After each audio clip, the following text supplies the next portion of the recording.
নতুন ছাত্রীকে জিজ্ঞেস করলাম, বাবু তোমার কোন কোন সাবজেক্টে প্রবলেম আছে? ছাত্রী বলল, কি শুনতে পেলাম না, আবার একটু বলবেন? আমি বললাম, তোমার কোন কোন সাবজেক্টে প্রবলেম আছে?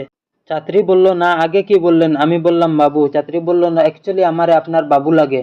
আমি বললাম, ক্লাস 6-এ পড়ো, তুমি তো বাবুই। ছাত্রী বলল, আপনি জানেন আমার বয়ফ্রেন্ড আপনার থেকেও বয়সে বড়। রুমার মুখ থেকে এই কথা শুনে আমার হাত থেকে চায়ের কাপ টাস করে মাটিতে পড়ে গেল।